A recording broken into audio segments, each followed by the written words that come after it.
Assalamualaikum warahmatullahi wabarakatuh. Warahmatullahi wabarakatuh. Salam sejahtera untuk kita semua dan Waalaikumsalam semangat warahmatullahi wabarakatuh. pagi. Senang sekali rasanya kami dari Telkomsel dapat hadir di tengah-tengah Sivitas Akademika Universitas Islam Riau pada acara EduTalk Telkomsel Sumatera, tentunya bersama saya Izar yang akan menjadi pembantu acara kita pada siang hari ini. Acara EduTalk Telkomsel Sumatera pada hari ini khusus dihadirkan Telkomsel untuk Universitas Islam Riau sebagai bentuk apresiasi atas kerjasama yang sudah terjalin dengan sangat baik di antara kedua belah pihak. Selain itu, acara ini juga menjadi bagian dari Corporate Social Responsibility Telkomsel yang terus berusaha membantu generasi muda untuk terus bersiap menghadapi era industri digital yang saat ini berkembang pesat. Nah, sebagai informasi, acara kali ini juga disiarkan langsung secara live di Maxstream. For your information juga, Maxstream adalah satu-satunya layanan over the top atau OTT marketplace yang menggandeng platform media lainnya dengan lebih dari 260 konten orisinal dan saat ini sudah memiliki 8,5 juta pengguna aktif. Di Maxstream kita bisa menikmati ratusan acara untuk platform seperti HBO Go, View, Video, Lionsgate Play, saluran TV FTA, dan masih banyak lagi. Jadi pastikan rekan-rekan semua sudah download aplikasi Maxstream di Play Store maupun di App Store dan jangan lupa untuk langsung aktifkan paketnya sekarang. Baik, selanjutnya sebagai informasi tambahan juga untuk seluruh peserta yang hadir dalam acara hari ini khusus nih untuk mahasiswa dan juga mahasiswi Universitas Islam Riau, akan mendapatkan voucher senilai 2,5 GB. Ini saya ulang ya, jadi untuk seluruh peserta yang hadir pada hari ini khusus mahasiswa dan juga mahasiswi Universitas Islam Riau akan mendapatkan voucher gratis kuota internet sebesar 2,5 GB khusus pengguna Bayu, support dari Bayu tentunya. Tapi dengan memasukkan kode voucher yang tertera pada layar, ketik di sini ada keterangannya ya UIR atau UIR untuk memasukkan vouchernya. Jadi pastikan kakak-kakak semua mahasiswa-mahasiswi dari Universitas Islam Riau mengikuti jalannya acara ini hingga selesai. Baik, selanjutnya seperti yang sudah kita ketahui bersama, kita akan kedatangan speaker istimewa nih pada hari ini yang tentunya akan berbagi ilmu seputar dengan creative thinking yang tentunya sangat dibutuhkan oleh kakak-kakak semua dalam memanfaatkan setiap peluang yang ada. Namun sebelum itu, di awal acara izinkan saya untuk bisa menyapa terlebih dahulu beberapa tamu spesial yang juga hadir pada hari ini. Pertama-tama saya ingin mengucapkan selamat datang kepada Bapak Gilang Prastia selaku Eksekutif Vice President West Area Sales Telkomsel. Selamat datang Pak Gilang. Terima kasih. Assalamualaikum semuanya. Waalaikumsalam. Pak Gilang. Selanjutnya kami ucapkan juga selamat datang kepada Bapak Dr. Admiral SHMH selaku Wakil Rektor 3 Universitas Islam Riau. Selamat datang Pak Admiral. Mas Izar, selamat pagi. Oke, selamat pagi di waktu Jerman ya Pak. Ini spesial sekali karena Pak Admiral info yang kami terima join dari Jerman ya Pak ya. Benar Mas Izar. Alhamdulillah. Baik Pak, selamat datang Pak. Selanjutnya kami juga ucapkan selamat datang kepada Bapak Dr. Randy Prayuda MSI selaku Ketua Kantor Urusan Internasional dan Kerjasama Universitas Islam Riau. Selamat datang Pak Randy. Baik, Assalamualaikum, selamat siang Mas Izar. Waalaikumsalam, selamat siang Pak Randy dan selamat pagi. Juga sama Pak Randy juga kami dapat informasi menemani Pak Admiral di Jerman ya Pak ya? Ya benar Pak, mengawal Pak WR. Baik, terima kasih atas waktu dan kehadirannya Pak Admiral dan juga Pak Randy jauh-jauh dari Jerman. Ini kesempatan yang sangat berharga bagi kami di Telkomsel. Oke, berikutnya ada Mas Aka Kandias Alamin selaku General Manager DLS and Direct Sales Sumatera Telkomsel. Selamat datang Mas Aka. Halo, Assalamualaikum. Waalaikumsalam. Makasih Mas Aka. Berikutnya ada Mas Gamada selaku General Manager Consumer Sales Region Sumbakteng. Selamat datang Mas Gamada. Halo, Assalamualaikum. Ya, Kang Izar. Waalaikumsalam. Makasih, Mas. Dan kami ucapkan juga selamat datang kepada jajaran dekan, wakil dekan, dan dosen dari setiap fakultas di Universitas Islam Riau, Dan yang terakhir, selamat datang juga kepada rekan-rekan Telkomsel dan seluruh peserta EduTalk Telkomsel Sumatera pada siang hari ini, khususnya kakak-kakak mahasiswa dan mahasiswi dari Universitas Riau yang telah menyempatkan hadir pada acara siang hari ini. Baik, selanjutnya di awal acara kita akan mendengarkan terlebih dahulu sambutan yang akan disampaikan oleh Pak Gilang Prastia selaku EVP West Area Sales Telkomsel. Kepada Pak Gilang, kami persilahkan setelah tayangan yang satu ini.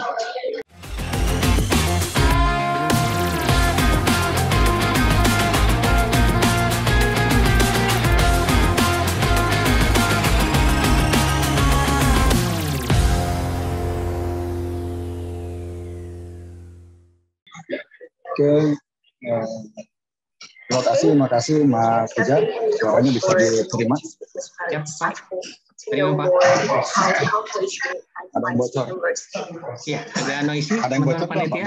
The next speaker is Beatrice Aurora that will talk Oke, about sebentar, Pak. inequality. Oke. Sudah aman, Pak Gilang? Oke.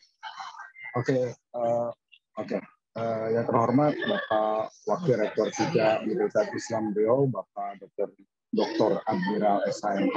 Salam kenal Pak Admiral. Terima kasih atas keikutsertaannya, kehadirannya Pak Admiral, luar biasa dari Jerman. Kemudian Ketua Kantor Urusan Internasional dan Kerjasama Universitas Islam Riau, Bapak Dr. Randy Prayuda MSI. Terima kasih, sama-sama dari Jerman juga. Luar biasa.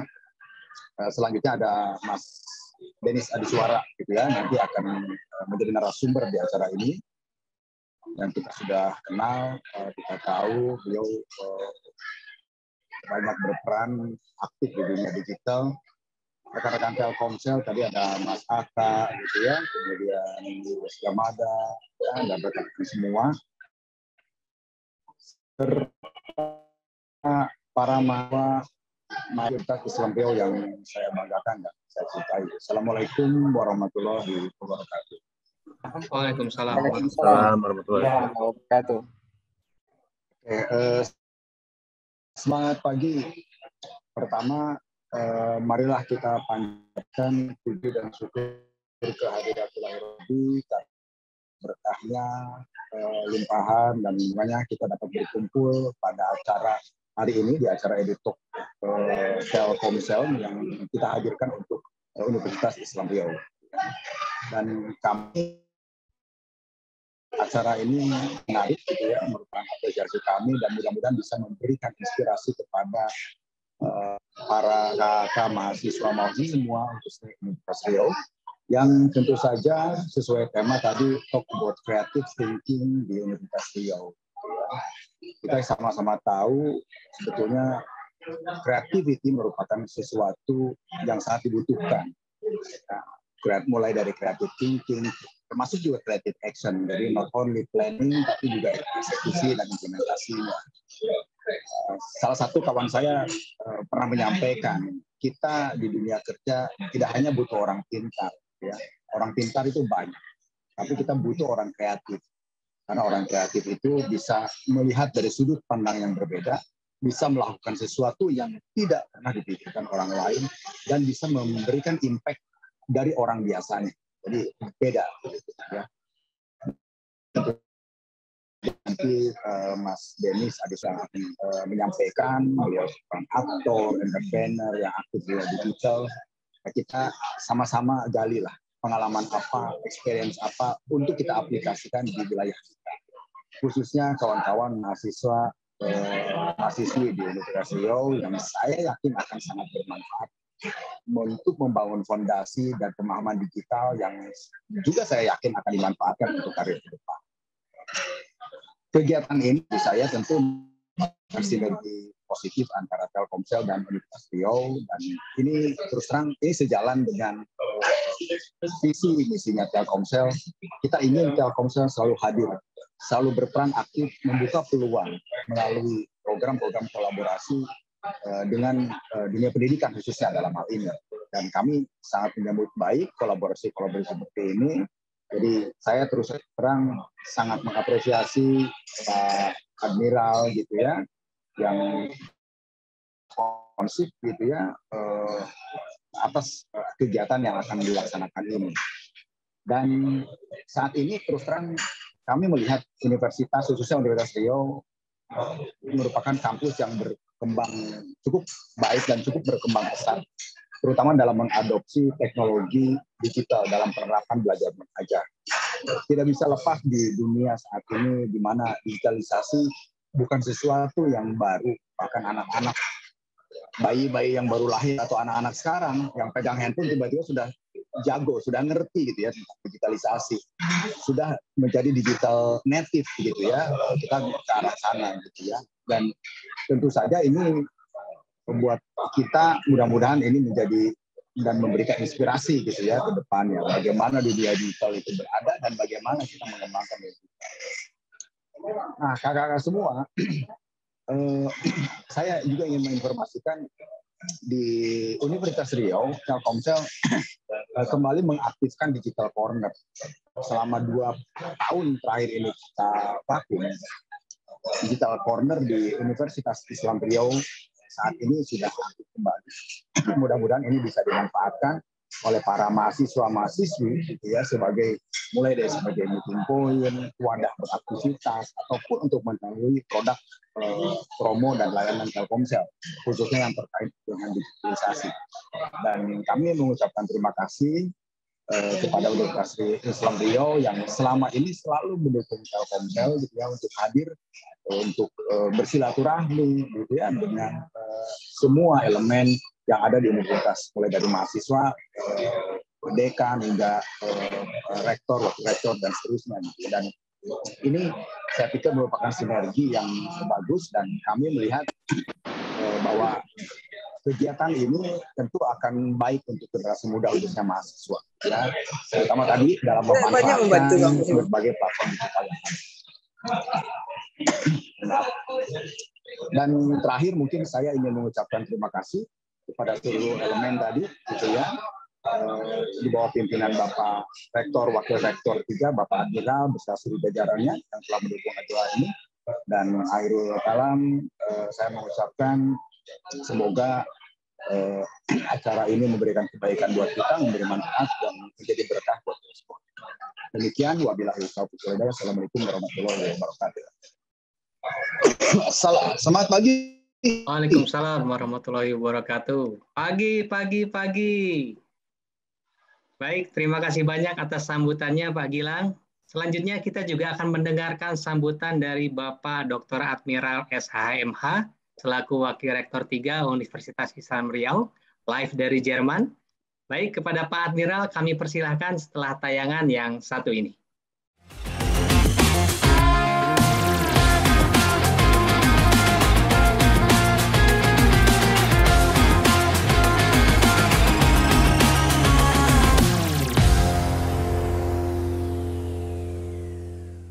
Ya, baik. Terima kasih Mas Izar. Mohon izin Pak Gilang. Bismillahirrahmanirrahim. Assalamualaikum warahmatullahi wabarakatuh. Waalaikumsalam warahmatullahi wabarakatuh. Setia, Executive Vice President West Area Sales, sekaligus speaker Edu Talk hari ini, beserta teman-teman dari Telkomsel, ada Pak Kakandias, Pak Kamada, Pak Taufik Hidayat, yang saya hormati Pak Kepala Quick, Wir, Bapak Dr. Edi Prayuda, beserta teman-teman dari Quick Universitas Islam Riau, Mas Denis Adiswara yang juga bertindak sebagai speaker pagi ini, teman-teman event komite Edu Talk, kemudian juga adik-adik mahasiswa selingkungan kampus Darussalam Islam Riau. Alhamdulillah Rabbil Alamin, di waktu Jerman pagi ini atau siang di Indonesia, senang sekali kita dapat bertemu secara virtual dalam keadaan sehat walafiat di bawah lindungan Allah Subhanahu wa taala. Dan selanjutnya sebelumnya kita juga sampaikan salam dengan membacakan sholawat untuk Nabi besar Muhammad SAW dengan ucapan Allahumma sholli ala Muhammad wa ala ali Muhammad. Pak Gilang dan teman-teman sekalian, senang sekali event Edu Talk kerjasama Telkomsel dengan WIR pagi ini dapat diadakan dengan concern kepada creative thinking. Untuk itu kami berterima kasih kepada Telkomsel, juga kepada kedua speakers dan event komite Edu Talk hari ini atas terselenggaranya Edu Talk ini dengan harapan tentunya semoga memberikan manfaat khususnya kepada mahasiswa yang berkesempatan ikut hari ini dengan tujuan untuk berpikir kreatif tentunya. Dari Dortmund, kami hari ini bersama Bapak Rektor, Bapak Profesor Dr. Haji Safinadi SMCL, dan juga Bapak Wakil Rektor 2, Bapak Dr. Firdaus, bersama Pak Dr. Randy, mengucapkan selamat mengikuti EduTalk hari ini, serta salam sehat dan sukses dari kami untuk kita semua. Demikian dari kami, mohon izin sebelumnya Pak Gilang, karena pagi ini juga dijadwalkan dalam waktu yang sama akan bertolak dari Dortmund menuju Munchen untuk kegiatan visiting professor and fellows antara Universitas Riau dengan Fachhochschule Dortmund dan juga Universitas der Bundeswehr Munchen, Jerman. Salam sehat dari kami dan tetap semangat. Assalamualaikum warahmatullahi wabarakatuh. Terima kasih, Mas Izan. Waalaikumsalam warahmatullahi wabarakatuh. Terima kasih banyak Pak Admiral atas sambutannya, luar biasa sekali. Baik, selanjutnya juga kita akan segera masuk pada acara inti, yaitu talk show bersama key speaker kita, Mas Denis Adiswara. Tentunya sebagian dari teman-teman atau mungkin semua dari teman-teman sudah tahu dengan sosok Mas Denis gitu ya, yang sudah memulai karir sebagai aktor di berbagai produksi film yang ada di Indonesia. Nah, Mas Denis ini juga telah menjadi sosok entrepreneur dengan mendirikan beberapa startup. Jadi juga yang paling terbaru nih, Mas Denis juga sedang menjalankan project NFT-nya. Jadi banyak banget yang tentunya akan bisa kulik-kulik gitu ya dari pengalaman Mas Denis selama ini, terutama terkait dengan proses creative thinking yang menjadi bagian penting dari setiap bisnis yang di-running oleh Mas Denis. Nah, sebagai informasi, teman-teman juga nanti akan diberikan kesempatan untuk bisa menanyakan atau bertanya gitu ya kepada Mas Denis melalui fitur raise hand maupun kolom chat. Nanti akan disiapkan 5 penanya terbaik yang akan dipilih oleh Mas Denis dan akan mendapatkan hadiah link aja sebesar Rp100.000 untuk 5 pemenang. Baik, tanpa berlama-lama lagi, saya akan langsung memanggil key speaker kita pada hari ini, Mas Denis Adiswara, tentunya setelah tayangan yang satu ini.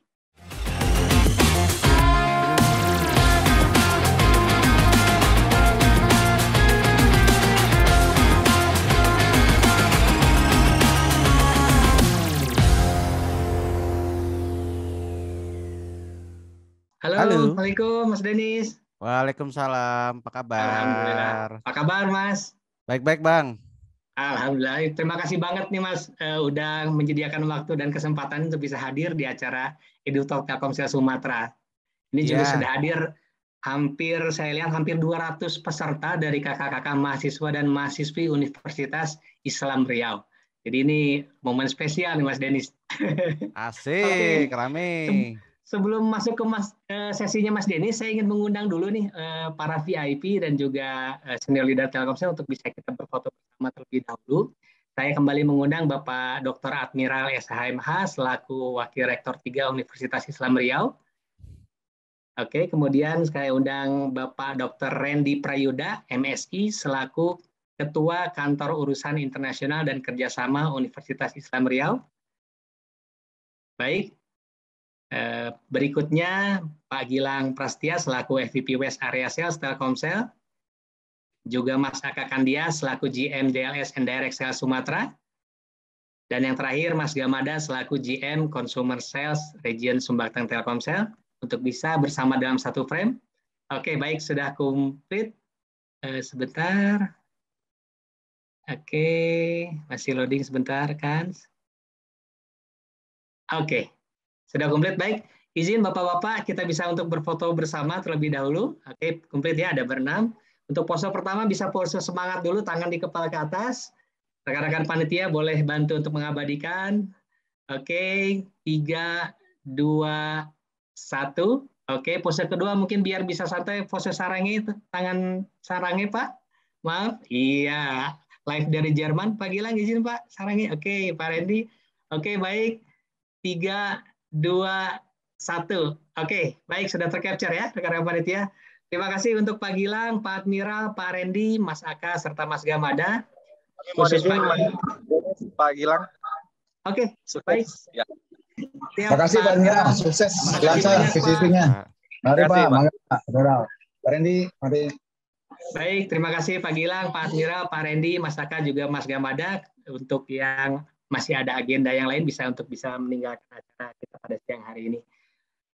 Baik, langsung pada sesi inti nih. Mas Denny sepertinya sudah siap nih untuk bisa memberikan sharing gitu ya ke kita dan juga kita bisa ngobrol banyak dengan Mas Denis.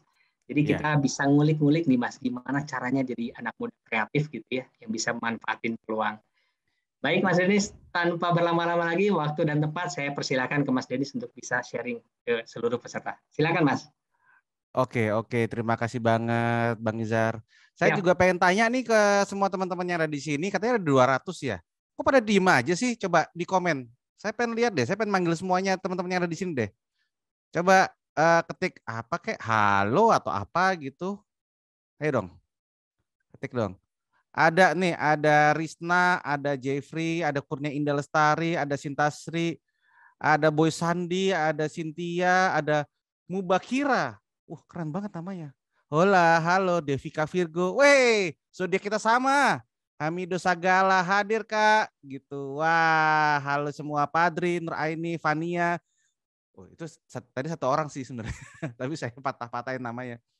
Assalamualaikum warahmatullahi wabarakatuh. Wir, Yohan Yulina. Ya, apa kabar? Halo Wir, apa kabar semuanya? Dan semua teman-teman UIR juga yang mungkin belum masuk UIR tapi nebeng nonton mungkin juga halo. Saya pengen cerita-cerita aja sih sebenarnya kali ini mengenai bagaimana kita bisa berpikir secara kreatif. Kalau kita misalkan ngomongin tentang kreatif, pasti kalian udah mikirnya, wah tampilannya edgy, keren, bajunya kayak cowok kue gitu. Ada nggak sih cowok kue? Setahu saya ada ya cewek mamba dan cewek kue kan. Kalau cowok kue ada nggak sih? Coba ada nggak? Nah, semua kreativitas dan segala macam itu bukan dari bajunya saja atau dari tampilannya saja, tetapi semuanya itu bermula dari mindset gitu loh. Dan syukur-syukur kreativitas kita itu unik dan ujung-ujungnya menjual. Makanya kali ini saya ngobrolnya itu sebentar ya. Nah, ini dia nih. Saya akan ngomongin tentang mencari keunikan yang menjual. Waduh, ada kata-kata menjualnya nih. Betul. Karena saya pengennya memang semua teman-teman ada di sini selain bisa mencari kreativitas diri mereka, tapi ujung-ujungnya juga bisa menghasilkan gitu. Siapa sih yang mau duit ya nggak sih? Tapi teman-teman harus ingat dulu bahwa yang namanya kreatif itu bukan serta-merta dari tampilan saja, bukan serta-merta dari apa ya gaya-gayaan aja, tapi dimulai dari mindset. Mindset gimana tuh? Gini teman-teman. Sebelumnya saya pengen ngasih tahu saya dulu ya. Saya itu tadi seperti yang dibilang, saya aktor, masih aktif sampai sekarang. Jangan lupa untuk nonton seri saya. Nanti akhir Juni di announce. Promosi dong. Saya juga startup founder, saya juga gamer, saya juga Web 3.0 enthusiast, dan saya juga seorang digital art collector. Nah, saya pribadi adalah gabungan dari semua yang ini. Kok campur aduk banget sih, Mas Denis? Iya. Bukan karena saya pengen dibilang kreatif, tapi alasannya adalah yang habis ini. Saya itu dulu punya semacam banyak sekali hambatan untuk menjadi kreatif. Sekitar 20-an tahun yang lalu. Hambatannya tuh apa aja? Ketika saya menjadi aktor, saya harus saingan sama sesama aktor lainnya. Dan itu membuat saya jujur capek. Setiap kali saya casting, saya harus deg-degan, apakah saya dapat pekerjaan ini apa enggak, gitu kan. Dan asal tahu aja, kalau kita misalkan casting itu, ini mungkin buat yang belum pernah casting, itu mirip kayak sebenarnya ya, kayak wawancara kerja, tapi kita harus berperan. Itu aja sih. Di situ nanti kita akan, setelah itu akan negosiasi, kita akan meyakinkan si pemberi kerja dan segala macam. Dan setiap kali syuting selesai, itu sebenarnya adalah PHK sebenarnya. Jadi bisa dibilang saya itu semakin banyak film yang saya ikuti, semakin sering saya di PHK sebenarnya. Dan tiap 2 bulan atau 3 bulan sekali saya mengalami PHK. Ya karena filmnya sudah selesai syuting, gitu aja sih. Nah, tetapi bagi yang belum mulai atau yang baru mulai, gimana sih caranya supaya kita, pasti ada pertanyaan, gimana sih caranya supaya kita lebih menonjol gitu loh. Salah satu permasalahan kita tidak menonjol itu adalah kita bisa dibilang mudah tergantikan. Sangat mudah tergantikan. Ketika saya cuma sebagai aktor saja, saya sadar bahwa saya akan mudah tergantikan dengan aktor lain yang lebih keren dan lebih muda kalau saya punya skill acting aja. Jadi satu-satunya cara adalah saya harus berpikir kreatif. Dan berpikir kreatif di sini adalah dengan cara apa? Dengan cara saya harus belajar banyak skill dan mencoba mengambil benang merah dari setiap skill yang saya pelajari. Tapi itu pun setelah saya sadari hal tersebut, saya juga punya banyak ketakutan. Nah, ini nih, kurang lebih ketakutannya tuh kayak gini nih. Ini adalah hambatan-hambatan utama saya waktu itu. Saya menunggu berkarya sampai sempurna, sehingga saya nggak berkarya sama sekali gitu loh. Saya menjadi cenderung apa istilahnya ya, menunda-nunda sampai saya merasa diri saya sempurna. Terus saya juga memiliki ketakutan bahwa saya akan menjadi tidak original gitu. Karena yang original itu cuma yang sempurna. Itu juga menghambat saya berkarya. Terus kedua, saya takut haters. Kenapa saya takut haters? Ya karena saya pasti nggak akan siap untuk menghadapi orang-orang yang nggak suka dengan konten saya, gitu kan. Dan ketiga, saya ingin menyenangkan semua orang. Karena saya mikirnya simpel. Kenapa ini? Kok ada kuping kucing? Sebentar ya, ini kucing saya lagi tiba-tiba lewat. Emang begitu emang. Push turun push. Yes, thank you. Maaf, intermezzo sedikit.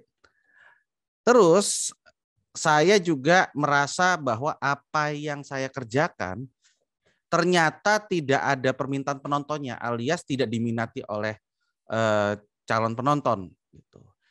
Dan kelima, ini yang paling gampang menghinggapi kita semua adalah mindset terlalu cepat berpikir ujung-ujungnya duit.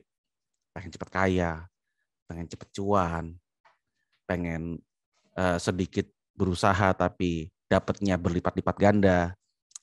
Ini sebenarnya adalah hambatan-hambatan utama seorang kreator. Masih banyak lagi, tapi ini hambatan utamanya itu adalah 5 ini. Bisa salah satu, bisa salah 2, bahkan bisa gabungan dari semuanya. Nah, akhirnya saya mencoba untuk beresin satu-satu nih isi kepala saya. Oke, kalau misalkan saya tidak bisa menjadi sempurna atau saya susah untuk mencapai kesempurnaan dalam berkarya, apa yang bisa saya lakukan? Ini. Saya akan cari dulu deh penontonnya.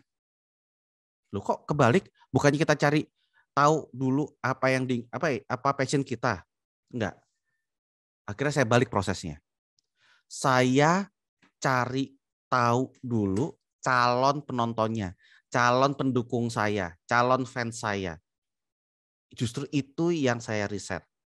Kalau pakai bahasa marketing, kita harus cari positioning kamu. Kita harus cari posisi kita itu ada di komunitas yang mana. Kita tuh ada di kelompok yang mana.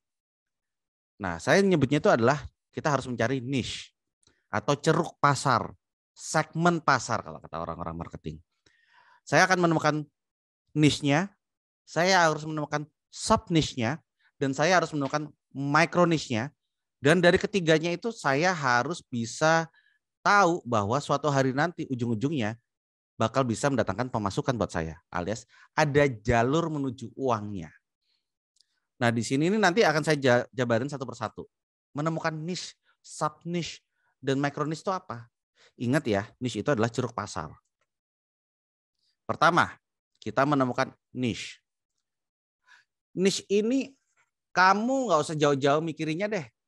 Kita tinggal mikirin dan membuat daftar hobi apa saja atau skill apa saja yang sudah kita kuasai. Ingat ya, sudah, bukan belum. Sudah kita kuasai atau kita minati. Sekarang kamu pikirin, kalau perlu malah ada catatan, bikin 5 skill atau hobi yang kamu kuasai dan kamu sukai gitu loh. Dan kalau bisa secara umum kamu cocokin nanti. Kira-kira komunitasnya banyak nggak? Contoh. hobi saya main game. Kira-kira di luar sana banyak nggak ya yang main game? Nah, jawabannya adalah iya. Ya kan? Kenapa? Ini harus sebanyak mungkin peminatnya. Intinya harus mainstream. Ini saya lupa untuk kasih catatan di kalimat terakhir tuh. Harus mainstream. Cari hobi atau skill yang kamu kuasai dan secara umum banyak peminatnya dan harus mainstream. Boleh main game, oke. Modern dance Korea, boleh. Atau mungkin tulis apa lagi? Kira-kira apa? Hobi yang sekarang banyak peminatnya. Kalian bisa tulis di komen. Siapa tahu nanti ada komen terpilih akan saya bacakan. Tari saman, oke. Tari saman boleh, oke. Lumayan mainstream kan gitu. Karena juga banyak dipelajari sama anak-anak sekolah gitu. Cover music, nah oke, good. Terus ada Adi katanya bilang futsal. Futsal, oh iya banyak komunitasnya. NFT, ya itu baru beberapa ya setahun terakhir lah gitu. Pelawak, ya mungkin komedi ya, komedi. Cari hobi. Jadi pelawak sih. Gue udah lama lo nggak dengar kata-kata pelawak. Gue ngomongnya sekarang stand up gitu kan anaknya. Oke, good. Ngoding, pemrograman, good. Fotografi. Nah ini semua yang kalian sebutin ini sekarang di komen adalah hobi atau skill yang sekarang sebenarnya banyak peminatnya. Gitu ya. Jumlahnya mungkin beda-beda antara satu minat dengan yang lainnya. Tapi bisa dibilang ini banyak peminatnya. Tetapi kalau kita cuma menguasai satu skill saja atau satu hobi saja, ya berarti kamu juga harus bersaing dengan content creator atau orang-orang kreatif yang menguasai hal tersebut juga. Contoh, kalau passion kamu atau hobi kamu itu adalah menyanyi, ya kamu harus saingan sama sesama penyanyi lainnya. Ya, kalau kamu suka menulis, ya kamu juga harus saingan dengan sesama penulis lainnya. Kalau kamu adalah traveler, bikin konten-konten travel di mana? Di IG kamu atau di sosmed kamu, ya kamu juga harus saingan sama traveler-traveler lainnya. Saingannya banyak nggak? Ya banyak juga. Karena kan mainstream, banyak peminatnya juga. Sehingga untuk mengakalinya, yang perlu kamu lakukan berikutnya adalah menemukan sub niche-nya atau menemukan hobi kedua, ya. Cari hobi atau skill kedua, peminatnya juga harus mainstream dan kamu kombinasikan dengan hobi pertama. Udah, gitu aja. Sebagai contoh, saya adalah orang yang suka banget berkecimpung di dunia film, baik sebagai aktor maupun di belakang layar. Dan ketika saya sadari saya cuma bisa sebagai filmmaker saja, saingan saya banyak dari sesama filmmaker lainnya, baik yang lama maupun baru. Akhirnya saya menemukan sub niche atau hobi saya kedua, yaitu berdagang, yaitu berbisnis. Nah, saya pun berbisnisnya juga agak-agak berbeda saat itu, yaitu bisnis lewat teknologi. Trennya, kata-kata trendingnya itu adalah startup. Jadi sekitar 10-an tahun yang lalu, saya akhirnya belajar startup. Dan nggak main-main, saya sampai kuliah lagi. Akhirnya saya hubungkan hobi saya di film atau skill saya di film dengan skill saya di startup atau di bisnis. Terus saya gabungkan. Jadilah sekarang kalau misalkan saya ditanya sama orang-orang, dan pekerjaanmu apa? Saya adalah aktor dan sekaligus pelaku startup. Dan orang-orang pun sekarang juga mengenal saya demikian. Kalau misalkan ada yang nanya, orang-orang nanya, siapa ya orang film yang juga berkecimpung di startup? Pasti saya adalah nama pertama atau salah satu dari 10 nama pertama yang ada di pikiran orang-orang. Kenapa bisa begitu? Karena saya sadar ketika saya menggabungkan kata aktor dengan kata startup, nggak banyak yang bisa menggabungkan hal tersebut. Fans startup banyak, fans film banyak, tetapi gabungan dari keduanya nggak banyak. Paling saingan saya siapa? Ya, bahkan saya nggak bisa nyebut mereka saingan juga. Mereka akhirnya jadi teman karena kompetisinya rendah di situ. ya kayak Christian Sugiono, ya kayak Giring Niji dan kawan-kawan, itu kan mereka juga pelaku startup juga gitu. Bahkan Dian Sastro juga pernah berkecimpung di startup gitu. Ya udah, akhirnya saya masuk di kategori itu. Orang-orang lain, aktor-aktor lain yang cuma fokusnya di acting saja, ya mereka saingannya banyak, tapi acting dan startup sedikit. Nah, terus saya sadar zaman akan selalu berkembang. Gitu. Zaman akan selalu berkembang. Dan kebetulan saya juga punya teman-teman dari Telkomsel yang mereka tuh selalu bilang, ngingetin ke saya gitu. Oh, kita tuh harus agile, kita tuh harus fleksibel, kita tuh harus selalu belajar, harus mendalami skill-skill baru. Nah, akhirnya saya amini itu, saya setuju dengan mereka, dan saya pun mulai mencari skill-skill baru gitu loh. Tapi kali ini taktik saya agak berbeda. Kalau niche pertama atau hobi pertama saya itu mainstream dan hobi kedua saya itu juga mainstream, hobi ketiga saya alias micro niche saya, ya ceruk pasar yang masih niche waktu itu justru adalah sebuah topik yang sama sekali masih baru, sama sekali belum mainstream, tapi saya tahu di luar negeri sudah duluan mainstream. Nah, ketika saya mencari micro niche, saya akan mencari hobi atau interest di luar kedua niche sebelumnya. Harus sesuatu yang akan mainstream, karena tujuan saya di sini adalah saya harus menjadi orang pertama yang mengadopsi topik ini. Atau kalaupun saya bukan orang yang pertama, saya adalah orang-orang di angkatan awal yang mengadopsi topik ini.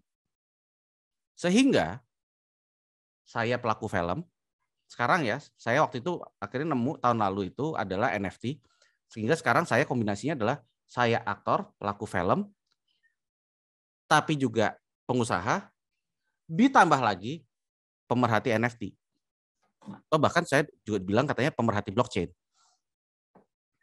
Nah, berapa lama saya belajar skill baru ini sebelum saya berani ngomong bahwa saya juga mendalami NFT 6 bulan. 6 bulan saya pelajari ini. Apakah intens? Enggak, bolong-bolong, sesuai dengan tempo saya, tapi saya ikut praktek, saya ikut komunitasnya, saya tanya-tanya orang. Saya bahkan supaya belajarnya juga lebih cepat dan enak dan diterima komunitas bersama, saya pun sering bikin acara-acara gathering online sehingga bisa ditonton dan didengarkan oleh macam-macam orang. Gitu. Jadi sekarang kalau misalkan orang-orang nanya gitu loh, siapa sih public figure yang juga mendalami NFT? Lagi-lagi pasti saya akan menjadi salah satu dari nama yang paling muncul di pikiran orang-orang. Gitu. Nah, sekarang balik lagi ke kalian. Ya. Ini aku cuma pengen ngingetin aja, tidak ada yang original di muka bumi ini kecuali kamu sendiri. Caranya gimana? Ya kamu menghubungkan hobi atau interest yang mainstream dengan hobi dan interest mainstream lainnya, dan hobi atau interest yang masih belum mainstream tapi bakal ngetren.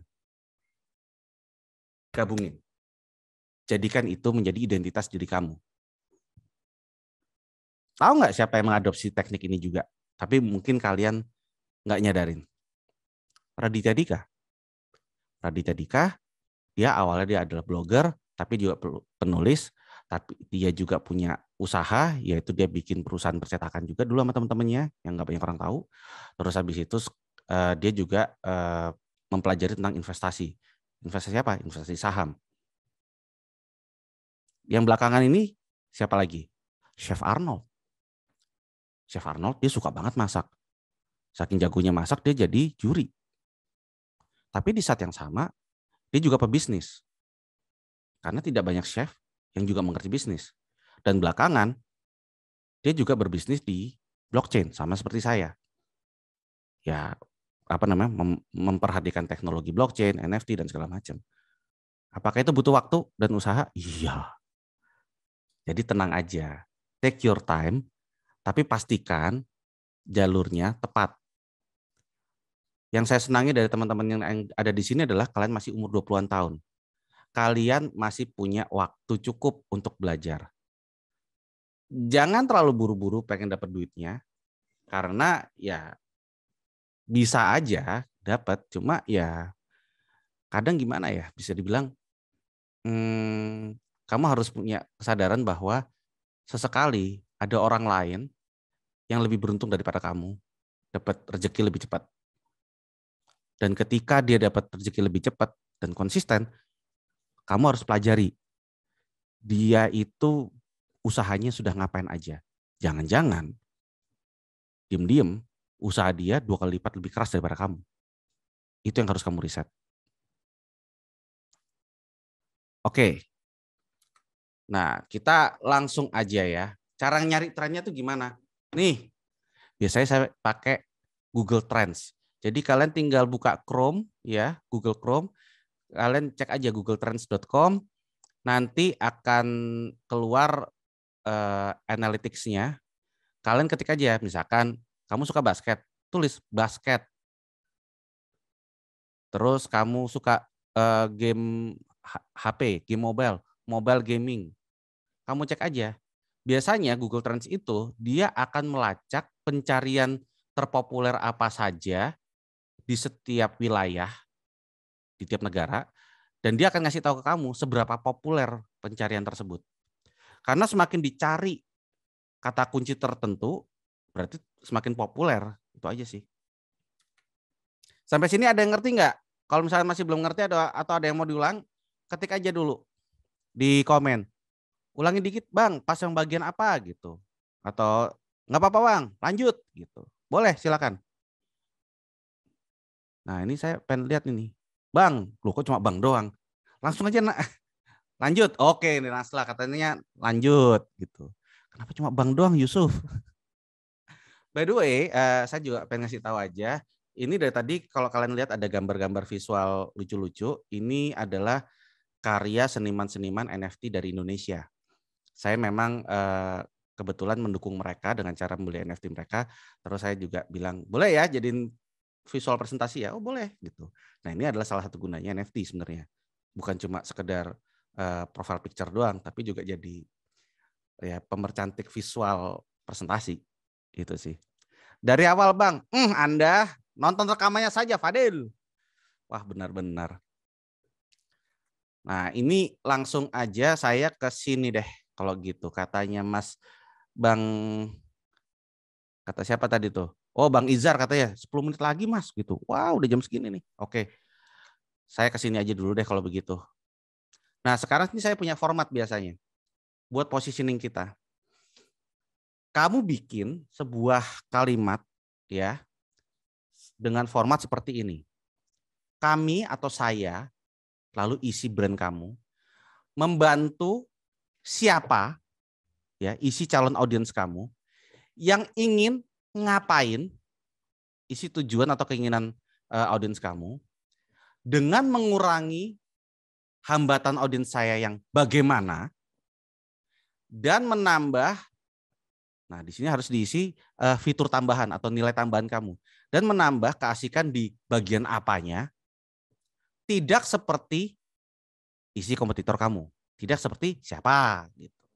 Dan ini harus menjadi kompetitor terdekatmu. Ini harus diisi dengan kompetitor terdekatmu. Misalkan ya, misalkan. Kalau saya adalah gini, saya Dennis Adiswara membantu teman-teman Gen Z dan milenial yang ingin belajar berbisnis digital itu dengan mengurangi, misalkan ini hambatannya nih ya, dengan mengurangi belajar pakai bahasa-bahasa yang terlalu teknis ataupun bahasa asing, dan menambah keasikan belajar dengan cara lebih banyak bercanda dan pengandaian atau analogi dalam menjelaskan sebuah topik gitu. Tidak seperti misalkan ya isi kompetitor terdekat saya tuh misalkan ya tidak seperti para speaker bisnis lainnya atau para ahli finansial yang sudah terlalu jago. Gitu. Nah, ini saya gitu. Nah, kamu bisa isi sendiri di sini. Misalkan saya jualan bakso enak, membantu orang-orang yang pengen beli bakso enak gitu. Membantu Gen Z misalkan yang ingin bakso enak dengan mengurangi harga, misalkan bakso kamu murah gitu. Dan menambah fitur tambahan gitu. Dan menambah fitur tambahan, misalkan baksonya macam-macam rasa dari buah-buahan, ada bakso anggur, ada bakso stroberi, ada bakso vanila. Ya, siapa tahu kan? Kita nggak tahu juga. Tidak seperti bakso abang-abang yang lewat yang cuma punya satu rasa. Tuh. Misalkan begitu. Nah, teman-teman di sini kalian lihat ya. Kami atau saya membantu siapa yang ingin ngapain dengan mengurangi hambatan mereka, yaitu apa saja, dan menambah apa saja ya. Pokoknya kasih bonus apalah gitu. Entah itu pilihan yang banyak, entah itu kepribadian kamu yang punya skill lainnya, tidak seperti saingan kamu. Terus saingan dimusuhin dong. Kalau misalkan saya pilih topik yang ada saingannya, berarti bakal nyebelin dong, banyak persaingan juga. Enggak juga. Yang penting kamu unik dulu, ya. Tapi tetap kamu harus cari tahu penguasa atau kompetitor di setiap niche. Kalaupun ada dan banyak, berarti niche tersebut ada peminatnya, ada audiensnya, ada penontonnya, ada calon penggunanya. Lalu kalian pelajari kelebihan dan kekurangan masing-masing. Misalkan kalian pengen jadi YouTuber gamer. Oke, siapa aja nih pentolan-pentolannya? Ada Miao Auk, ada Windah, Basudara, ada Rasa Arab gitu kan. Nah, terus kalian pelajari kelebihan dan kekurangan masing-masing. Kelebihannya Bang Windah tiap hari 2 kali dia upload. Miao Auk nggak pakai nggak pakai kata-kata kotor gitu. Terus Rasa Arab emang dia enak jidat sih, tapi itu justru yang gue suka gitu misalkan. Kekurangannya apa? Ya kalian bisa tentukan lagi, lihat lagi masing-masing. Oh, kekurangannya si ini gini. Oh, kekurangan ini terlalu banyak ngomong kotor, si itu gimana gitu. Si ini jarang pernah ngobrol sama followernya. Nah, dari situ kalian coba cari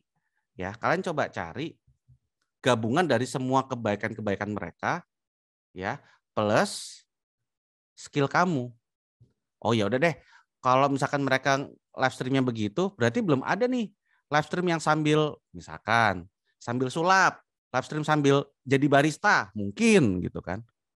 Live stream, main game, setiap kali kalah gue masak gitu, ya mungkin gitu kan. Atau setiap kali kalah gue makan sesuatu yang pedas, hati-hati. Gitu.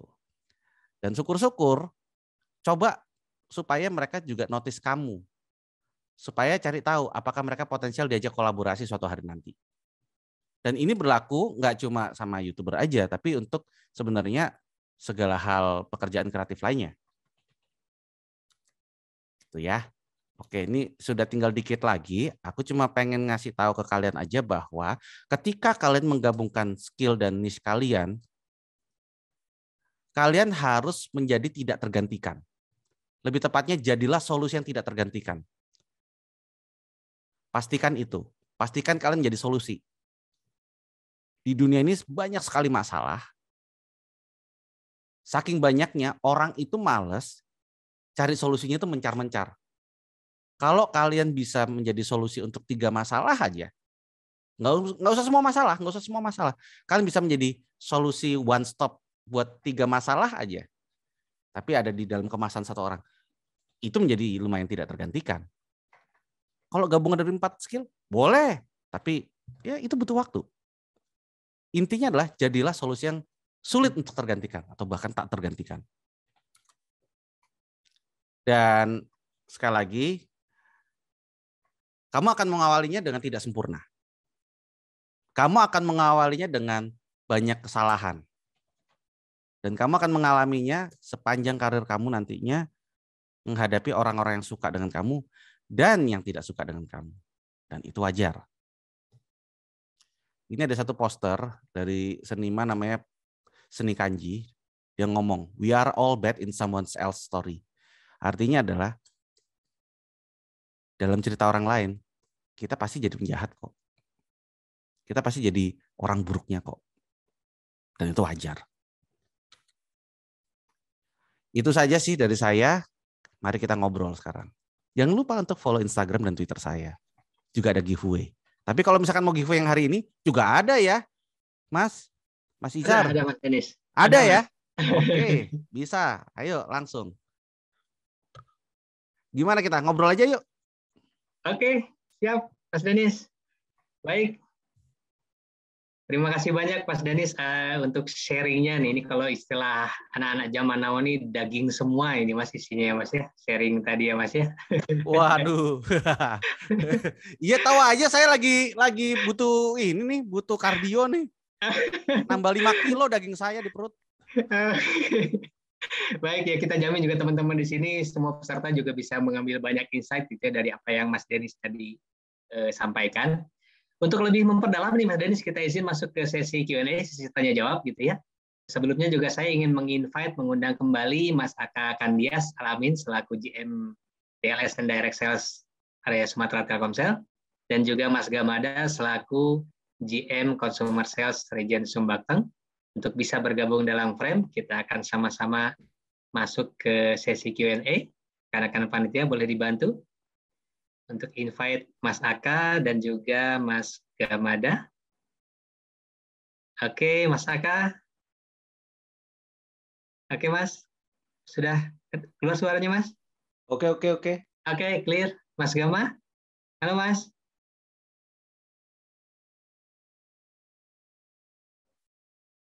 Oke, masih di mute sepertinya Mas Gama. Oke, makasih. Oke, siap. Udah dibuka sama adminnya tadi nggak bisa buka ini. Siap. Makasih Mas Gama, Mas Aka, dan juga Mas Denis. Nah, untuk teman-teman juga khususnya mahasiswa-mahasiswi dari Universitas Islam Riau, silakan jika ada yang ingin bertanya bisa aktifkan fitur raise hand, nanti akan dibantu di spotlight oleh teman-teman panitia, atau juga bisa untuk menuliskan di kolom chat begitu ya. Nanti tentunya akan langsung dijawab oleh 3 orang panelis kita pada siang hari ini. Di pertanyaan boleh apapun, boleh tanya ke Mas Denis, atau boleh juga tanya ke senior leader Telkomsel yang sudah hadir di sini. Oke, sambil kita nunggu nih Mas Denis, Mas Aka, Mas Gama, mungkin bisa dari Mas Aka dulu atau Mas Gama mungkin bisa bertanya duluan nih ke Mas Denis sambil kita tunggu pertanyaan dari teman-teman peserta. Silakan Mas Aka mungkin bisa pertanyaan lebih dulu, Mas. Mas Gamada dulu. Mas Gamada dulu, siap. Baik. Mas Gama, boleh Mas? Silakan Mas. Ya, oke. Mas Denis. Ya. Ini sebenarnya sesuatu yang banyak kita alami juga ya biasanya. Kan kadang kita ini kan bekerja kan ada deadline yang harus kita selesaikan gitu Mas ya. Terus di saat seperti itu ide kreatif itu nggak kunjung muncul. Nah, kira-kira apa yang harus kita lakukan Mas Denis ya supaya ide-ide kreatif itu bisa muncul terus lah ya gitu ya. Ya, kalau dari saya itu metodenya itu mirip kayak metode, saya lupa itu sutradara film Jepang dulu ada yang dia sutradara anime sih sebenarnya. Dia ngomongnya gini, ini bagus banget analoginya. Saya selalu membayangkan pekerjaan saya adalah sebuah mobil yang sedang melaju cepat. Ya. Dari kanan ke kiri. Nah, sekarang yang harus saya pikirkan adalah ada satu mobil lain yang berbeda melaju cepat dari kiri ke kanan, dari arah sebaliknya. Lalu saya tabrakan kedua mobil tersebut, dan ketika tabrakan, saya lihat dan saya cari onderdil mana saja yang masih bagus, supaya saya bisa rakit menjadi mobil baru. Gitu. Kan namanya mobil tabrakan gitu, blar gitu kan. Onderdilnya pasti mencar-mencar semua kan. Nah, disitulah dia akan mengambil onderdil tersebut untuk dibikin sebuah mobil baru. Dirakit lagi lah gitu istilahnya. Nah, biasanya yang saya lakukan adalah ketika saya lagi deadline atau lagi stuck ya lebih tepatnya. Ide saya itu saya saya coba untuk tabrakin dengan ide lain yang lagi trending. Itu aja deh. Saya pasti akan buka Google Trends. Terus saya lihat selama seminggu, sehari seminggu atau sebulan terakhir yang lagi trending di Indonesia itu apa? Yang lagi diomongin tuh apa? Terus di dalam kepala saya cobain tuh tabrak-tabrakin ide-ide tersebut. Sambil mencari kemungkinannya, ada nggak yang bisa diambil dan dirakit kembali menjadi mobil baru gitu. Ini sih pengandaian saja, ini analoginya aja sih Mas. Jadi intinya adalah di kepala saya itu isinya tuh tabrakan ide terus. Selalu tabrakan ide terus. Dan ide yang setiap kali bertabrak itu saya mencoba untuk mencari hubungannya satu sama lain. Jadi memang ketika kita ngomongin tentang kreativitas, orang yang paling kreatif itu sebenarnya adalah orang yang bisa connecting the dots. Orang yang paling bisa mencari hubungan antara satu hal dengan hal lainnya yang sebelumnya mungkin belum pernah diketemukan kesamaannya atau belum pernah dihubungkan sebelumnya. Itu sih Mas. Apakah akan banyak kesalahan? Oh ya, jelas. Apakah akan banyak eksperimen? Oh ya, jelas. Tapi ya, kenapa tidak? Justru kalau misalkan pas lagi ada pekerjaan-pekerjaan yang kalau saya ya, itu saya harus menghadapi publik yang besar, itu adalah saat saya untuk sebenarnya bereksperimen. Bahkan saat ini pun juga saya sedang eksperimen kepada semua penonton saya hari ini, termasuk sama Mas juga. Sebelumnya, presentasi saya itu nggak ada NFT-nya sama sekali di presentasi sebelumnya. Tetapi di sini saya pengen mencoba ketika saya taruh gambar NFT tersebut di presentasi, saya sebenarnya sambil ngecek ada nggak ya teman-teman di bagian komen yang ngeh itu karya siapa aja. Itu saya pun juga lagi sambil riset pasar sebenarnya. Gitu. Nah, ini nanti kalau misalkan Mas ngundang berikutnya lagi, Mas ngundang mungkin tahun lalu gitu. Itu saya pakai VTuber waktu itu. Kenapa? Saya merasa kayaknya VTuber ini lagi trending, tapi saya belum pernah bawain presentasi seperti ini serius dengan ditemani VTuber. Gitu. Nah, dari situ biasanya akan saya evaluasi Mas gitu. Oke, yang work apa, yang nggak work apa gitu sih Mas.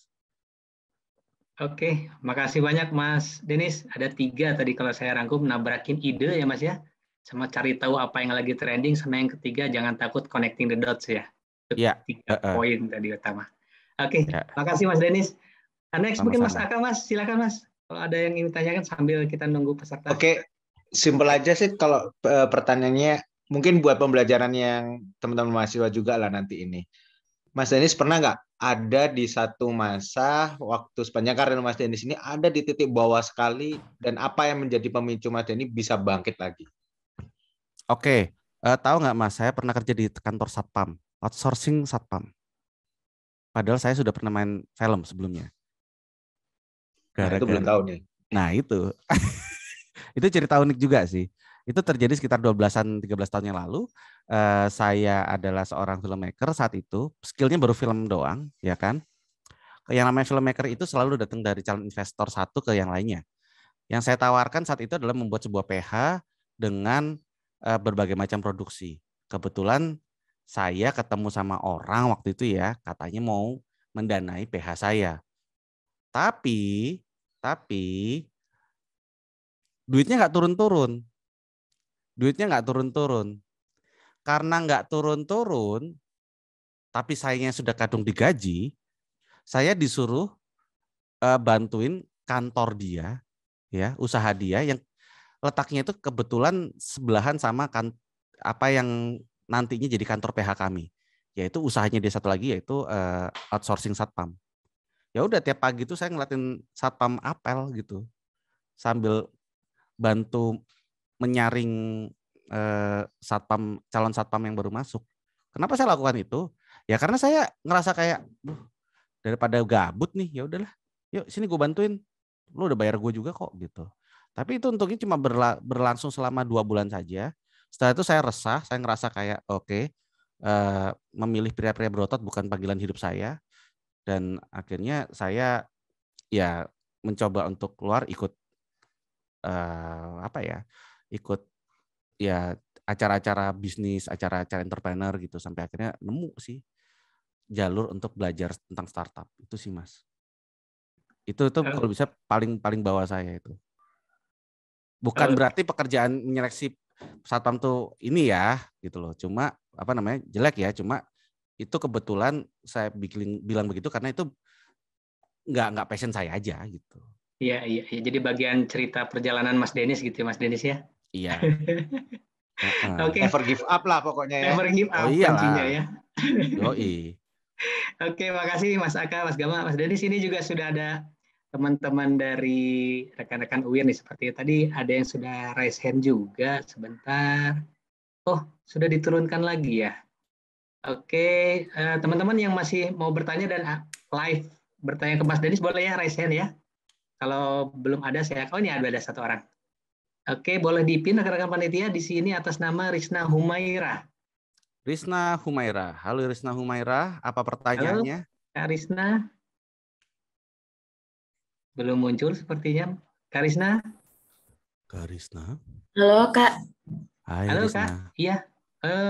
Tampilan layarnya belum kelihatan nih mukanya nih, Kak. Maaf, Kak. Kamera saya lagi... Oh, ya sudah. Nggak apa-apa. Langsung disampaikan aja, Kak. Silakan. Nggak apa-apa. Sebelumnya, perkenalkan nama saya Risna Humaira, mahasiswi UIR. Di sini saya ingin bertanya ke Kak Denis, bagaimana kalau kita itu saat mencari hobi atau hal-hal baru itu kita selalu merasa saya nggak cocok nih di sini gitu. Terus kita merasa kita justru gagal mencoba hobi-hobi baru kita itu. Yang mau saya tanyakan itu juga bagaimana cara kita mengatasi hal itu dan bagaimana supaya kita ini lebih pede dan lebih semangat untuk terus mencari atau mencoba hal-hal baru agar kita terus berinovasi menjadi kreatif, Kak. Oh, kalau misalkan nyari ide baru tuh sebenarnya sih enak loh. Nggak tahu ya, kalau kamu sendiri biasanya nyari ide baru di mana? Tanya dong. Siapa namanya? Halo, Kak Risna. Risna Humaira, aku tanya kamu balik. Risna Humaira, kamu nyari ide biasanya di mana? Kok kabur? Risna. Nggak bisa unmute tadi. Oh iya. Sorry, maaf. Ya, kamu biasanya nyari ide, nyari referensi hobi atau apa gitu di mana? Kalau aku sih lewat media sosial, Kak. Biasanya lewat TikTok atau Instagram atau YouTube. Apa yang membuat kamu tertarik? 5 hal yang membuat kamu tertarik deh sekarang. Dari hal yang aku tertarik sekarang ini, Kak. Ya, untuk sekarang yang coba kasih tahu ke aku 5 hal yang paling kamu tertarik. Dari yang paling kamu tertarik sampai yang ya biasa aja. Yang pertama itu ini sih, Kak, tentang edukasi.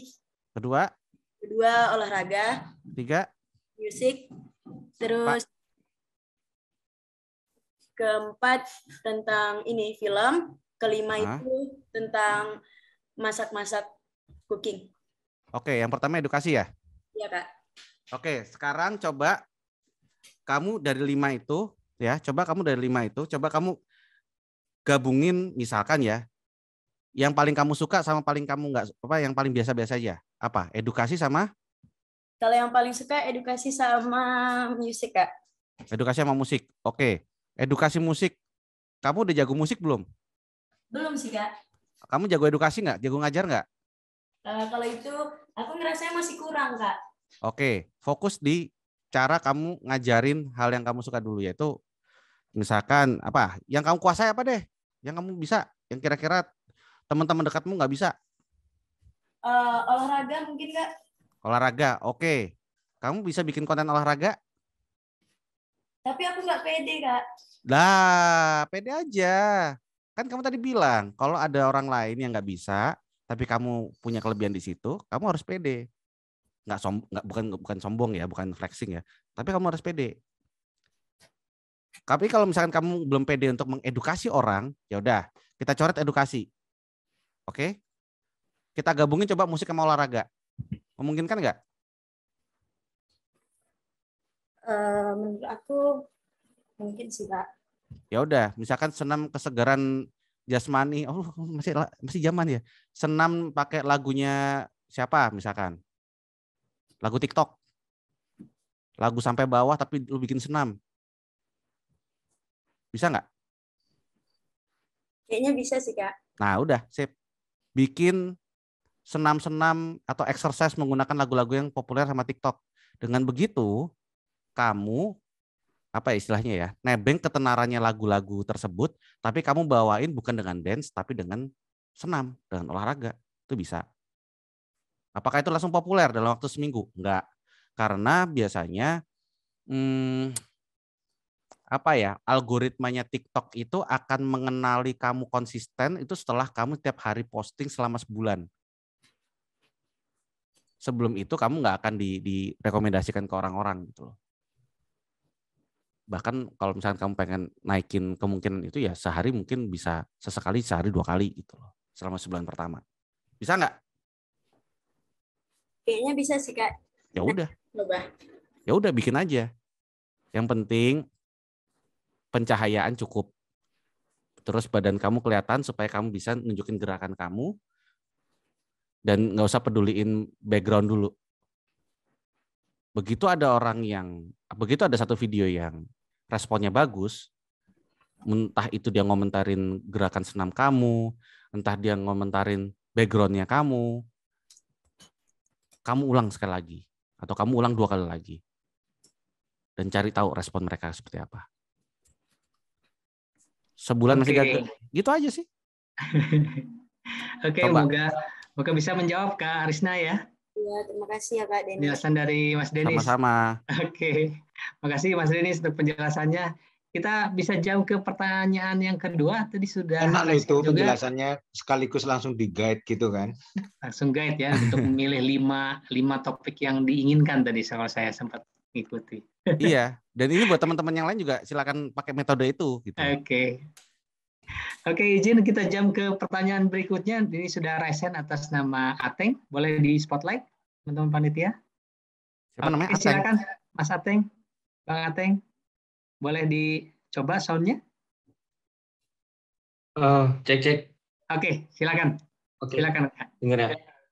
Saya mau nanya nih ke Pak Gamada. Apa hal-hal yang dilakukan oleh Telkomsel sendiri untuk menjaga semangat dan kreativitas karyawannya, apalagi bisa ngelakuin event sekeren ini gitu. Apalagi kan udah ada juga tuh center UIR yang di dalam UIR juga. Gimana cara Bapak ngedirect? Oke, makasih Mas Ateng. Silakan Mas Gamada, bisa langsung dijawab Mas. Ya, oke, makasih Mas Ateng. Ini kayak artis juga namanya nih. Nama asli gitu. Jadi gini Mas ya, kalau di Telkomsel itu bagaimana kita jaga tadi kreativitas gitu ya, supaya jaga semangat sama kreativitas karyawan gitu dia. Benar ya Mas Ateng? Jadi gini, kalau untuk menjaga kreativitas itu, jadi kita itu sekarang tuh budaya kita itu salah satunya itu adalah kita punya budaya action ya. Jadi action itu singkatan dari agility, customer centric, innovation, open mindset, sama networking-nya. Jadi salah satunya kalau kita tekankan di customer centric tadi itu bagaimana caranya itu kita itu berusaha mendengarkan voice of customer, voice of employee ya, maupun voice of partnernya kita ya. Jadi kita tuh selalu terbuka. Jadi kita sekarang lagi membudayakan budaya speak up, di mana teman-teman bahkan dari level kita yang staff pun itu bisa ngomong langsung ke direksi gitu ya. Jadi untuk menyampaikan ide-idenya, dan alhamdulillah banyak ide-ide justru yang didapat dari manajemen itu didapat dari teman-teman yang di lapangan, dan ini bisa diterapkan. Jadi kita selalu membiasakan tim kita itu untuk berani speak up, untuk ngomong ya untuk berkomunikasi lah, bagaimana supaya mereka bisa berani menyampaikan apa yang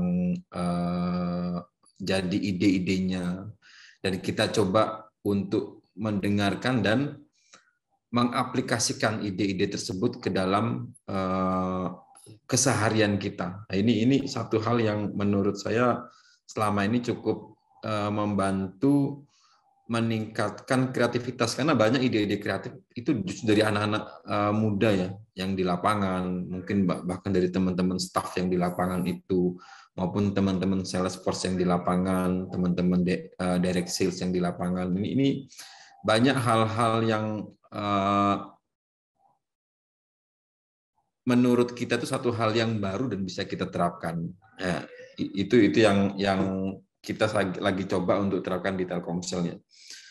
Terus kalau untuk jaga semangat ya, namanya semangat kan selalu naik turun ya. Cuma bagaimana caranya kita itu supaya menjaga itu ketika turun tuh nggak terlalu turun. Salah satunya itu kita juga ada ya, healing juga ada di Telkomselnya. Entah kita itu kayak sekarang itu benar-benar kita di weekend itu diusahakan supaya menjadi weekend yang benar-benar berkualitas ya. Kita sekarang jarang sekali bahas pekerjaan kalau di weekend. Jadi harapan kita teman-teman bisa kumpul sama keluarga, mengembalikan spiritnya lagi.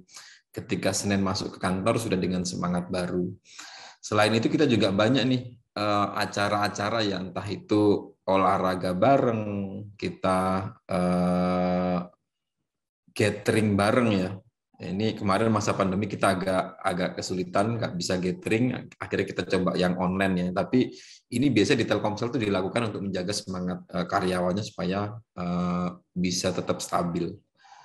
Mungkin itu sih Mas Ateng ya kalau dari kami ya. Oke, baik. Itu. Makasih Mas Gama. Mas Ateng, gimana Mas? Sudah cukup mewakili ya Mas untuk jawaban dari Mas Gama?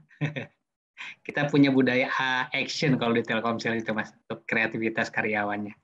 Baik, kita langsung jump ke fitur chat ya. Di sini sudah ada beberapa pertanyaan yang masuk, yang resen sementara belum ada. Saya bacakan mungkin atas nama, kita naik ke atas dulu. Oke. Atas nama Vicky Andrian. Assalamualaikum Kak. Bisnis barang online di aplikasi kita selalu kalah sama harga yang lain. Bahkan harga pesaing sama seperti modal kita. Oh ini belum pertanyaan mungkin ya, masih pernyataan. Oke, saya izin jump ke Hamido Sagala. Izin bertanya Kak Denis, ini untuk Kak Denis, bagaimana kita menyikapi tren yang lebih ke negatif yang akan naik views-nya daripada konten-konten edukasi. Ini menarik ini Mas Denis. Ini memang fact-nya begitu ya Mas ya? Iya. Silakan Mas. Gini, kalian harus bisa mempelajari sesuatu di balik keburukan. Ya. Di tiap konten-konten buruk dan memancing emosi, yang harusnya kita pikirin itu bukan lama-lama dimarah karena menanggapi konten tersebut. Tapi kalian harus lihat siapa di balik itu. Siapa orang di balik itu? Siapa content creator yang lagi bikin marah itu? Tuh content creator punya skill apa? Content creator itu circle-nya atau teman-temannya itu siapa? Yang juga berpengaruh, yang juga punya follower banyak. Terus dia itu sudah konsisten sudah seberapa lama? Apakah dia baru-baru ini aja sengaja bikin marah atau sebenarnya dia itu sudah setahun atau 6 bulan terakhir sudah konsisten bikin konten tapi belum ada yang nengok dia gitu. Karena Bang Izar, kebanyakan konten-konten creator yang bikin marah itu sebenarnya mereka itu sudah pernah dan sudah konsisten bikin karya duluan. Cuma dia akan mengambil perhatian kalian, mencuri perhatian kalian dengan memancing emosi kalian. Dan semakin kalian marah, semakin kalian menyebar postingan dia, semakin kamu sering-sering komen di konten dia, itu artinya ya dia akan mendapatkan yang namanya engagement. Si platform tempat dia memancing emosi kamu, ya namanya juga platform ya, itu sistemnya akan melacak, wah kreator ini mulai banyak yang follow, wah kreator ini mulai banyak yang ngasih komen, dikasih komen, sehingga sistemnya akan dengan sengaja merekomendasikan si content creator, si pemancing emosi tersebut ke orang-orang baru. Jadi ketika kamu terpancing emosi atas sebuah konten, itu artinya apa? Kamu jadi mempromosikan dia juga. Itu sih. Ketika dia pengen sedang mencari sensasi, dia mencari orang-orang yang gampang terpicu untuk tanda kutip mempromosikannya dia. Dan selalu setahun setelah itu mereka tobat. Atau 2 tahun setelah itu mereka tobat. Awalnya bad boy, awalnya nakal dan segala macam, habis itu mereka rebranding. Selalu seperti itu. Siapa aja yang sudah pernah seperti itu, ya itu taktik lama. Saya nggak perlu nyebutin siapa-siapa aja. Intinya kalau suatu hari nanti kalian melihat ada content creator yang cari perhatian dengan cara memancing emosi, dia sebenarnya sudah konsisten lebih dulu, dan dia sedang ingin memanfaatkan engagement dari kamu. Itu sih. Sekarang pertanyaannya adalah, apakah kamu pengen kepancing dengan hal-hal tersebut? Apakah kamu pengen meluangkan waktumu untuk marah-marah sama dia? Yang untung siapa? Itu aja sih. Betul. Setuju, Mas Den. Jadi ini strategi untuk awareness, untuk memancing audiens ya, seperti itu ya Mas Denis ya. Iya, mulai dari konten bikin marah sampai konten flexing sebenarnya.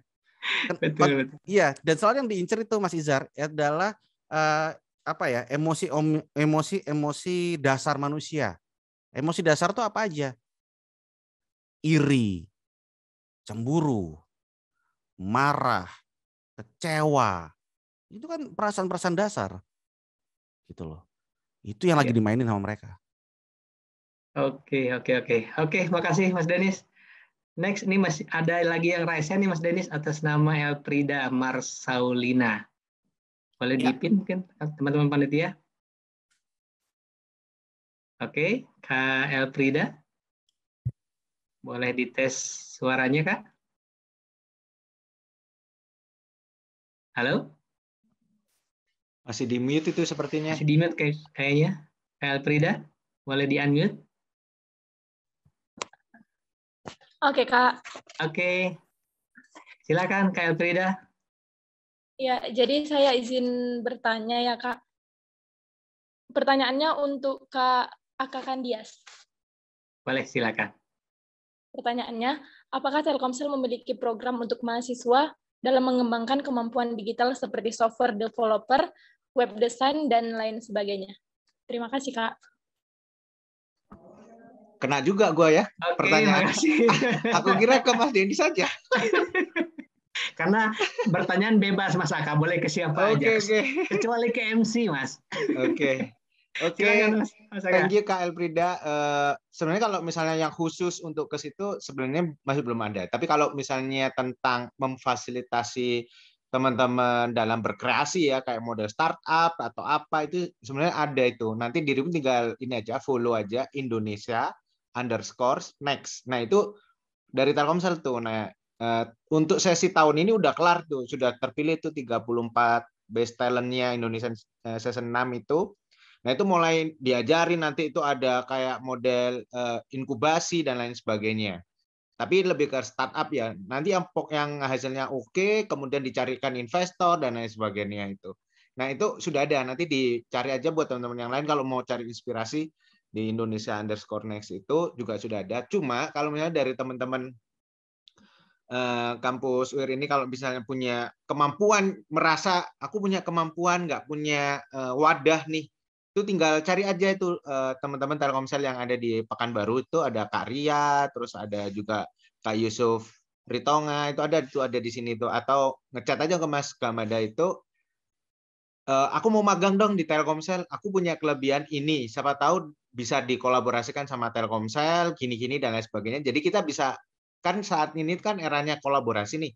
Nah, nanti siapa tahu dengan kayak bikin konten lokal atau apa, justru nantinya jadi viral, atau teman-teman punya skill, pernah kerjasama dengan Telkomsel, akhirnya nanti next bisa dijual ketika teman-teman mau lulus dan lain sebagainya seperti itu.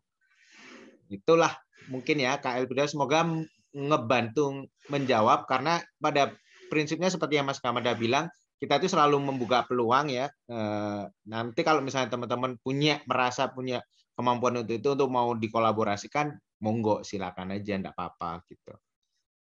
Gitu ya. Ada digital corner kan di sana, nanti tinggal hubungin, Kak aku punya ini, yuk aku pingin magang kayak gini-gini. Nah, mungkin nanti bisa diatur sama Karya PSI-nya yang di Pekanbaru. Itu ya Kak Elfrida ya namanya ya. Gitu. Betul, Mas Aka. Oke, makasih Mas Aka. Semoga bisa menjawab ya Kak Frida. Oke, karena waktu juga sudah melebihi jam yang kita tentu. Ini kita izin satu chat lagi mungkin Mas Denis ya. Ini ada pertanyaan yang menarik nih. Karena kalau saya baca ini terkait konten sepertinya. Kak Denis, untuk produksi konten kok bisa, itu butuh berapa lama sih? Dan melibatkan berapa orang? Nah, ini... Oke. Oh, yeah. Ini keluar nih kontennya Mas Denis nih. Dia lagi ngetes-ngetes nih, ada filter baru lucu di aplikasi. Filter ya, filter Zoom ya Mas ya. Iya. Oke Mas, silakan Mas. Oke, jadi gini, kebetulan buat teman-teman yang mungkin belum tahu, iya, ketika tahun 2008 selama 2019 itu saya dikenal juga sebagai salah satu CEO dari Rombak Media. Itu adalah sebuah perusahaan yang menaungi beberapa channel media edukasi, salah satunya adalah Kok Bisa. Nah, Kok Bisa itu sendiri untuk satu episode itu bikinnya itu kurang lebih seminggu, dikerjakan oleh minimal 6 orang. Tetapi di tahun 2015 pada saat Kok Bisa itu masih baru didirikan oleh para foundernya yaitu Gerald dan Ketut, mereka ngerjainnya itu 3 orang, bahkan pernah 2 orang doang per video. Dan lagi-lagi itu dilakukan selama 7 hari juga sambil mereka menjalankan kuliah. Jadi kebetulan ketika jadi perusahaan dalam seminggu mereka bikin 1 video. Kalau 6 orang. Cuma videonya itu menjadi kualitas lebih bagus, risetnya lebih mendalam, dan di kemudian hari kita nambah orang lagi, 6 orang lagi. Fungsinya buat apa? Ya supaya selama seminggu kita bisa dapat output 2 video gitu loh. Yang penting kalau buat teman-teman sekarang itu adalah coba aja dulu dari alat yang kalian punya, dari waktu yang kalian punya, dan sumber daya manusia yang kalian punya. Kalian punya 1 orang, ya udah kamu kerjain sendiri aja, terus kamu tes diri kamu. Kira-kira seminggu bisa nggak jadi 1 video? Atau jangan-jangan 10 hari. Ya coba aja. Setelah kamu bikin videonya, kamu pikirin, apa yang harus saya lakukan supaya saya bisa mempercepat produksinya atau memperbanyak jumlah produksinya. Itu aja sih. Oke Mas Denis, jadi tipsnya ya coba dari alat yang kita punya dulu ya Mas ya. Dari situ kita bisa ngukur kira-kira berapa estimasi waktu dan bisa produksi berapa banyak gitu Mas ya. Iya, karena untuk memulai itu memang pada dasarnya itu harus dari alat yang kita punya. Cuma memang ketakutannya atau keengganannya itu luar biasa rasanya. Kalau belum habit atau belum jadi kebiasaan memang begitu. Akan sangat sulit sekali untuk memulai langkah pertama. Tapi semua kesulitan itu biasanya dimulai atau dibikin-bikin dari diri sendiri. Itu sih. Oke. Baik, menarik nih Mas Denis. Oke, makasih banyak Mas Denis jawabannya. Ini ada request dari panitia ini Mas Denis. Boleh bacakan 1 lagi katanya. Apa nih? Karena boleh dong. Chat yang belum terjawab nih. Izin 1 lagi Mas Denis ya. Boleh dong. Oke, ini pertanyaan dari Rashid Nasution nih. Untuk menjadi pebisnis apa saja tahap-tahap yang harus kita lakukan? Langkah pertama kita mencari keuntungan, harus sadar itu dulu. Serius, itu dulu cari keuntungan dengan cara memberikan nilai lebih bagi calon pengguna. Mindsetnya itu dulu, karena kebanyakan teman-teman pebisnis pemula yang saya temui itu mulia sekali tujuan awalnya. Ingin membantu orang sebanyak-banyaknya sehingga mereka melupakan untuk mencari untung. Gitu loh. Mereka melupakan untuk mikirin gimana cara nyari untung. Yang penting orang lain bisa mendapatkan manfaatnya. Heroik sekali Anda. Sangat heroik. Sangat. Gini teman-teman. Saran saya adalah ke toko buku, cari buku namanya Business Model Generation. Kalian pelajari, karena di situ kamu akan diajarin logikanya cara mencari untung dengan membangun bisnis itu seperti apa. Lalu make sure ketika kamu memiliki keuntungan, baru kamu di situ bisa mikirin gimana caranya supaya apa yang kamu lakukan itu bisa memberikan dampak positif bagi masyarakat. Intinya adalah lu belajar cari untungnya dulu deh. Baru abis itu kalian pikirin, oke, cara cari untungnya udah dapat nih. Sekarang harus saya pikirin gimana caranya bisa memberikan dampak positif bagi lingkungan ataupun masyarakat yang pengen saya tolong. Baru itu dulu. Karena kalau misalkan udah mikirin orang lain dulu, nggak tahu ya, ini kalau menurut saya ya, itu kayak kalau misalkan kalian naik pesawat gitu loh. Kalau misalkan di pesawat, ketika ada kondisi kurang oksigen di atas atau ada turbulence, biasanya itu masker oksigen itu akan turun. Dan kita selalu dikasih tahu pramugarinya untuk menolong diri kita sendiri dulu pakai masker, baru ke anak. Bukan ke anak dulu, baru ke kita. Karena kalau misalnya ke anak dulu, kita udah keburu kehabisan oksigen, udah keburu pusing, terus lewat deh. Gitu. Jadi intinya, coba kalian pikirin keuntungan buat diri kalian sendiri dulu. Setelah tahu caranya cari untung, pikirin gimana caranya ngasih impact ke warga atau ke masyarakat atau siapapun yang pengen kamu tolong. Itu sih.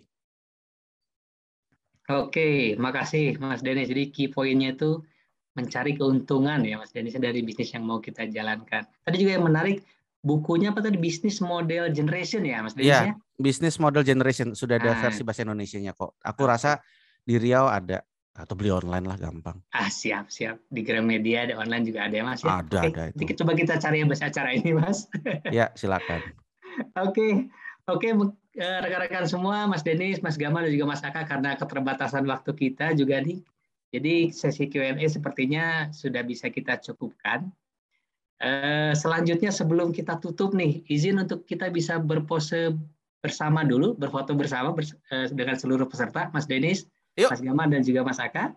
Bisa dibantu teman-teman panitia untuk bisa tampilan galeri. Ini juga ada cukup banyak, masih ratusan yang alhamdulillah masih standby sampai dengan akhir acara ini.